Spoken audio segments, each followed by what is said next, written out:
আমার মামার দোকানের তালা নিজে খুলছে। খোলার পরে যারা নাকি এই হত্যাকাণ্ড ঘটাইছে ওরা এই দোকানে আইসে মামার জিজ্ঞেস করতেছিল যে তুই দোকানে তালা খুলছিস কি, আমাদের পারমিশন না নেই। মামা বলছে যে আমার দোকানের তালা আমি খুলবো, কার কাছ থেকে পারমিশন নেব।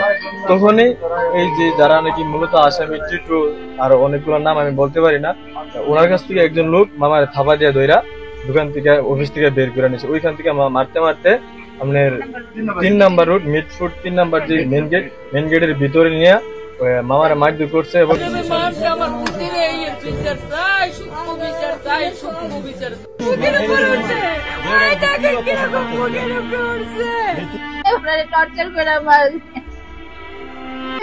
আমি তার বিচার চাই, আমার সন্তানের যে দিন করছে তার বিচার চাই।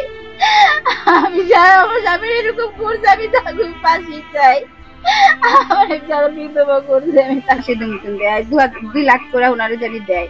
আমার হাজবেন্ড উনি চাইতেছে না, উনি নিজে কষ্ট করে অনেক কষ্ট করে এত দূর আসছে। ওনার ব্যবসাটা ওনারা চাইতেছে না, চায় না উনি ব্যবসা করে আমার ছেলে মেয়ে না আমি থাকতে পারি। ছোট আমার শাশুড়ি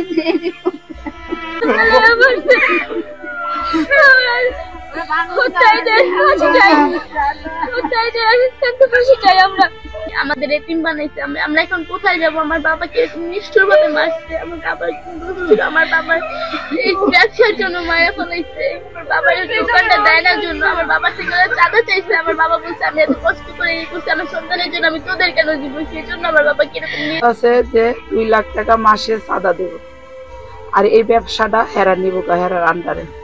আমার ভাই বলছে না, আমার অনেক কষ্ট, অনেক আমার ছেলে মেয়ের জন্য পরিশ্রমের অনেক, আমি এই ব্যবসা তোমাকে দেব না। 2 লাখ টাকা আমি কেন দিতে যাব চাঁদা? আমি অনেক কষ্ট করে আমি টাকা রুজি করি। তারা বলছে না তোর চাঁদা দিতে হবে।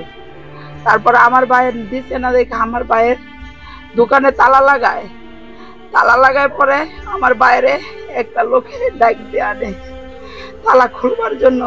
তখন আমার বাইরে তালা খোলার পরে আমার বাইরে এখান থেকে মারতে মিটফুট 3 নাম্বার ঘেরে নেয়, ঘেরে নিয়ে মাইরা তারপরে ছাইরা দেয়। তারপরে আমার ভাইয়ে আসতে পারে না, আমার ভাইয়ে অনেক কষ্ট করে উঠতে আসা। তারপরে হেন থেকে হেরা দৌড়াই আবার গেটের ভিতরে নিয়ে আমার ভাইয়েরে পাথর দিয়ে আমার ভাইয়ের নির্মমভাবে হত্যা করছে। ঢাকায় ব্যবসায়ী সোহাগ হত্যায় কান্না থামছে না পরিবারের। অন্যদিকে নিহতের স্বজন ও বিএনপির পক্ষ থেকে অভিযোগ তোলা হয়েছে, প্রকৃত 3 খুনিকে মামলার এজাহার থেকে বাদ দেয়া হয়েছে। স্বর্ণলতা নিউজ, যশোর।